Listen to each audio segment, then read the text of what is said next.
बरगद के पेड़ के पास आकर रुकी लग्जरी गाड़ियों के काफिले और सूट बूट पहने हट्टे कट्टे बॉडीगार्ड्स को देखकर शिवा कुछ समझ पाता।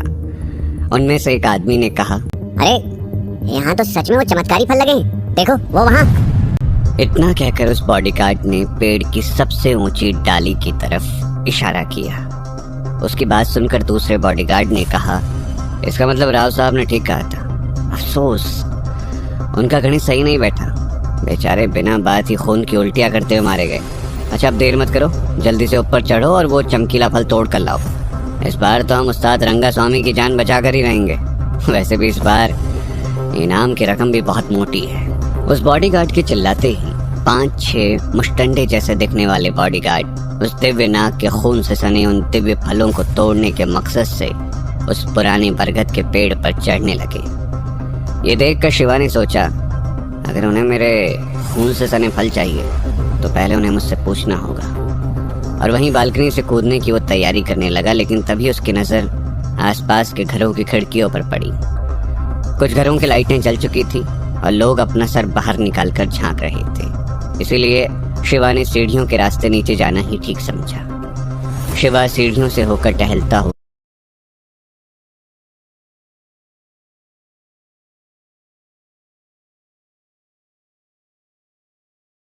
नीचे तक आ गया और उस पेड़ के पास पहुंचकर वहां का जायजा लेने लगा। उसने देखा कि वहां लगभग 30 के आसपास बॉडीगार्ड्स मौजूद हैं और सभी केरल के मशहूर मार्शल आर्ट फॉर्म कलरीपट्टू में भी माहिर लग रहे हैं। लग्जरी गाड़ियों का लंबा काफिला सूट बूट और कलरीपट्टू की महारत देखकर ही लग रहा था कि वो किसी बहुत ही खास और जाने माने खानदान से ताल्लुक रखते हैं। इन्हीं बॉडीगार्ड्स के बीच एक लाल रंग का चमड़े का कोट पहने लंबी और रौबीली औरत भी थी, जो इन सारे गार्ड्स को अपनी उंगलियों के इशारे पर नचा रही थी। उसे देखकर ही लग रहा था कि वो इन सब की लीडर है। उसी लड़की ने सबसे पहले शिवा को बरगद के पेड़ के नजदीक आते हुए देखा, लेकिन शिवा का यूं बेपरवाह होकर वहां टहलना शायद उसे रास नहीं आया और उसने लगभग डांटते हुए शिवा से कहा, ओ हीरो, यहाँ क्या कोई तमाशा चल रहा है या कोई मदारी का खेल हो रहा है जो तो यहाँ टहलता फिर रहा है? चल भाग यहाँ से। उस लड़की के इस तरह बदतमीजी से बात करते ही शिवा की तेरियां चढ़ गई। उसकी नसों में उबाल आने लगा और उसका पूरा शरीर गुस्से से जलने लगा। शिवा की आंखें गुस्से से लाल हो गई और वो उस लड़की को घूर कर देखने लगा। अगले ही पल शिवा ने खुद को संभाला और मुस्कुराते हुए उस लड़की से विनम्रता के साथ पूछा, ये पुराना बरगद का पेड़ एक सार्वजनिक संपत्ति यानी पब्लिक प्रॉपर्टी है, तो मैं भला यहाँ क्यों नहीं आ सकता? उस लड़की को शिवा से उल्टे जवाब की उम्मीद नहीं थी, इसलिए शिवा की बात सुनकर उस लड़की ने शिवा का मजाक उड़ाते हुए कहा, बहुत जबान चल रही है, लगता है शरीर के साथ साथ इसके दिमाग पर भी चर्बी चढ़ गई है। उस लड़की की बात सुनकर शिवा ने मुस्कुराते हुए उससे पूछा, क्यों, मैंने ऐसा क्या कह दिया? लेकिन इस बार शिवा की बात सुनकर वो लड़की गुस्से से भर गई। उसने चिल्लाते हुए कहा, आगे आप फिर बताती हूँ क्या कहा। लड़की की बात सुनकर शिवा ने बेपरवाह आगे बढ़ते हुए कहा, अच्छा तुम बुला रही हो तो ये लो, मैं आ गया। इतना कहकर शिवा उस लड़की की तरफ बढ़ने लगा। शिवा का बेबाक और रौबीला अंदाज देखकर वो लड़की बुरी तरह से चिढ़ गई। उसने चिल्लाते हुए अपने गुंडों से कहा, देखो जरा इस लड़के को। उस लड़की की आवाज सुनते ही पास खड़े 2 गार्ड्स शिवा को उठाकर फेंकने के लिए आगे बढ़ने वाले थे, लेकिन तभी भीड़ में से किसी ने उन्हें रोकते हुए कहा, रुको, 1 मिनट रुको। शिवा ने पलटकर उस आवाज की दिशा में देखा तो भीड़ में से निकलकर एक बुजुर्ग उसके सामने आकर खड़े हो गए। झुर्रियों से भरे उस बुजुर्ग के चेहरे पर सौम्यता और शालीनता के भाव थे, लेकिन उसकी ठोड़ी पर बना पुराना गहरे घाव का निशान उनके अतीत की कहानी कह रहा था। जैसे ही उस बुजुर्ग ने शिवा को देखा तो उसे अपनी आंखों पर यकीन नहीं हुआ। उसने शिवा के पास आकर उसके चेहरे को गौर से देखा और खुशी से चहकते हुए कहा, छोटे मालिक शिवा, ये आप ही हो ना? आप ठीक हो गए? शिवा को उस बुजुर्ग की आवाज जानी पहचानी सी लगी, लेकिन वो उसे पहचान नहीं पा रहा था। पहचानता भी कैसे? धरती लोक से गए भले ही उसे 2 साल हुए थे, लेकिन नाग लोक में तो उसके लिए 2 साल 2000 साल की तरह बीते थे। तो शिवा ने चौंकते हुए कहा, माफ कीजिएगा लेकिन मैंने आपको पहचाना नहीं। शिवा की बात सुनकर उस बुजुर्ग ने मुस्कुराते हुए कहा, अरे मैं, आपने मुझे नहीं पहचाना? मैं आपका मुरली काका, मुरली नाथन, याद है? आपके पिताजी के दवाखाने में काम करता था। उन्होंने तो बताया नहीं कि आप ठीक हो गए। शिवा को अपने सामने तंदुरुस्त देखकर मुरली काका के चेहरे पर खुशी की झलक साफ साफ दिखाई दे रही थी। ये सोचकर शायद शिवा मुरली काका का जानकार है, शिवा की तरफ बढ़ते गार्ड्स वहीं रुक गए। मुरली काका का नाम सुनते ही शिवा उन्हें पहचान गया और उसने मुस्कुराते हुए कहा, अरे मुरली काका, आप कैसे हैं? आप तो जैसे गायब ही हो गए थे। जब शिवा के दादाजी ने शिवा के पिता को अपने घर से निकाल दिया था तो उन्होंने अपना एक छोटा सा दवाखाना खोल दिया था। मुरली काका उनके उसी दवाखाने में काम करते थे। बहुत साल पहले एक बार जब कुछ गुंडों ने उनके दवाखाने पर हमला किया था तो मुरली काका ने अपनी जान पर खेलकर शिवा के पिता की जान बचाई थी। उनकी ठोड़ी पर वो पुराने घाव का निशान उन्हें शिवा के पिता की जान बचाते वक्त ही मिला था। शिवा के पिता अक्सर उस घाव को देखकर शिवा से कहा करते थे कि ये घाव उनकी और मुरली काका की दोस्ती की निशानी था। शिवा और मुरली काका आपस में बातें ही कर रहे थे कि इतने में वो लाल चमड़े का कोट पहनी लड़की उनके पास आकर खड़ी हो गई। उसे देखते ही मुरली काका ने झुककर उसे सलाम करते हुए कहा, छोटे मालिक, ये सभी स्वामी खानदान के लोग हैं। मैं यहाँ इन्हें इस पेड़ के फल तोड़ने के लिए लेकर आया हूँ। इतना कहकर मुरली काका ने धीमे स्वर में शिवा के कान के पास आकर कहा, ये नंदिनी मेम साहब है, उस्ताद रंगा स्वामी की पोती। समझने की कोशिश कीजिए छोटे मालिक, ये बड़े लोग हैं, हमें इन्हें नाराज नहीं करना चाहिए। स्वामी खानदान पूरे कोयम्बटूर में सबसे प्रतिष्ठित परिवारों में से एक था।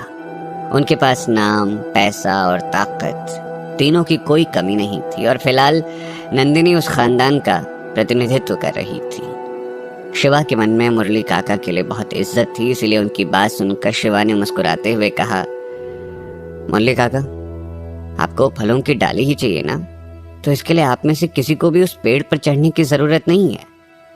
लेकिन इससे पहले कि शिवा अपनी बात पूरी कर पाता, नंदिनी ने उसे बीच में ही टोकते हुए कहा, तुम अपने काम से काम रखो, समझे? इतना कहकर नंदिनी ने मुरली काका की तरफ देखते हुए कहा, मुरली, मैंने तुम्हें यहाँ उस दवाई की पहचान करने के लिए बुलाया था, तुम्हारी बकवास सुनने के लिए नहीं। उसके बाद नंदिनी ने अपने गार्ड्स पर चिल्लाते हुए कहा, तुम लोग खड़े खड़े मेरा मुंह क्या देख रहे हो? जल्दी से पेड़ पर चढ़ो और वो फलों की डाली तोड़ कर लाओ। बरगद का पेड़ पत्तियों से ढका हुआ था और वो फल जिन पर उस दिव्य नाग के खून की बूंदें गिरी थी वो पेड़ की सबसे ऊंची डाली पर लगे थे। इसलिए नंदिनी की बात सुनते ही वहां मौजूद गार्ड्स फुर्ती से उस बरगद के पेड़ पर चढ़ने लगे। एक गार्ड उस डाली से कुछ ही दूरी पर था कि तभी उसने चिल्लाते हुए कहा, मिल गया। लेकिन जैसे ही वो गार्ड उस फल को तोड़ने के लिए आगे बढ़ा, अचानक उसका संतुलन बिगड़ा और वो धड़ाम से नीचे गिर पड़ा। गनीमत थी कि पेड़ से गिरते वक्त वो दूसरी डालियों से टकराता हुआ नीचे गिरा था, नहीं तो वो सीधा सर के बल गिरता और वहीं मारा जाता। इससे पहले कि बाकी के लोग उस गार्ड को संभाल पाते, दूसरा गार्ड भी चिल्लाते हुए जमीन पर आ गिरा। उसके बाद धीरे धीरे पेड़ पर चढ़े सारे गार्ड्स एक एक कर जमीन पर गिरने लगे। ये देखकर नंदिनी ने चिल्लाते हुए कहा, ये सब क्या हो रहा है? वो फल है कि कोई भला? नंदिनी की बात सुनकर जमीन पर पड़े एक गार्ड ने दर्द से कराहते हुए कहा, पता नहीं मैम, लेकिन जैसे ही मैंने उस फल के पास जाने की कोशिश की, मुझे बिजली का एक जोरदार झटका लगा और मैं लड़खड़ा कर जमीन पर गिर पड़ा। उन लोगों की हालत देखकर शिवा ने मन ही मन कहा, कुछ भी कहो, लेकिन इन लोगों की हिम्मत की दाद देनी होगी। इनमें से तो कुछ के हाथ पैर भी टूट चुके हैं, लेकिन फिर भी ये लोग पीछे नहीं हटना चाहते। यहाँ शिवा अपने ही ख्यालों में खोया हुआ था और वहाँ नंदिनी ने अपने गार्ड्स को भेजकर बिजली से चलने वाली आरी मंगवा ली थी। जैसे ही शिवा की नज़र उस आरी पर पड़ी, वो मुस्कुराते हुए नाव में सर हिलाने लगा, जिसे देखकर पहले से परेशान नंदिनी के गुस्से का पारा और चढ़ गया। नंदिनी ने शिवा की तरफ देखकर चिल्लाते हुए कहा, बहुत हंसी आ रही है ना? लगता है पिटने का शौक है तुम्हें। नंदिनी की बात सुनते ही शिवा ने झट से जवाब दिया, अब तुम इतनी बेवकूफ हो तो हंसी तो आएगी ना। शिवा की बात सुनकर नंदिनी चिढ़ गई। उसने गुस्से में झल्लाते हुए कहा, बच्चू, लगता है तुम्हें अपनी जान प्यारी नहीं है। अगर इतनी अकड़ है तो आओ, तुम तोड़ के दिखाओ ये फल। नंदिनी की बात सुनकर शिवा प्यार से मुस्कुराया और उसने आगे बढ़ते हुए कहा, ठीक है, अगर तुम यही चाहती हो तो यही सही। शिवा की बात सुनकर नंदिनी चौंक गई। अब तक उसे इतना तो समझ आ गया था कि बरगद के पेड़ पर लगे वो फल कोई आम फल नहीं है, लेकिन शिवा को फल तोड़ने के लिए उकसाकर मौत के मुंह में धकेल देने का ख्याल उसे परेशान करने लगा था। हालांकि शिवा के आत्मविश्वास को देखकर एक पल के लिए तो उसे लगा कि शायद शिवा वो फल तोड़ लाएगा, लेकिन अगले ही पल उसने इस ख्याल को खारिज कर दिया और मुरली काका की तरफ देखते हुए कहा, ठीक है मुरली, अब तुम भी इसे रोकने की कोशिश मत करना। बहुत अकड़ है ना इसमें। अभी पेड़ से गिर के अपनी हड्डियां तोड़वाएगा तो सारी अकल ठिकाने आ जाएगी। लेकिन तब तक शिवा बरगद के पेड़ के नीचे पहुंच चुका था। उसने नंदिनी की बात सुनकर मुस्कुराते हुए कहा, लेकिन मोहतरमा, मैं गिरूंगा तो तब ना जब मैं इस पेड़ पर चढ़ूंगा। शिवा की बात सुनकर नंदिनी ने उसका मजाक उड़ाते हुए कहा, अगर तुम इस पेड़ पर नहीं चढ़ोगे तो क्या इसके फल अपने आप चल के तुम्हारे पास आएंगे? नंदिनी का कटाक्ष सुनकर शिवा ने मुस्कुराते हुए कहा, सही कहा, ये फल खुद मेरे पास आएंगे। इतना कहकर शिवा ने अपने दाहिने हाथ की मुट्ठी बनाकर उसमें फूंक मारी और हल्के हाथ से पेड़ के तने पर घूंसा जड़ दिया। उसके हल्के हाथ का घूंसा भी उस सैकड़ों साल पुराने पेड़ के लिए किसी भूकंप से कम नहीं था। घूंसा पड़ते ही पूरा पेड़ जड़ समेत हिल गया। तो क्या शिवा अपनी शक्ति का इस्तेमाल करके नंदिनी को गलत साबित कर देगा? कौन है स्वामी खानदान के बड़े उस्ताद और ऐसी कौन सी बीमारी थी उनको जिसका इलाज सिर्फ उन दिव्य फलों से ही किया जा सकता था? स्वामी खानदान के वैद्य को उन दिव्य फलों के बारे में सब कुछ पता था, तो क्या वो शिवा के बारे में भी सब कुछ जानता था?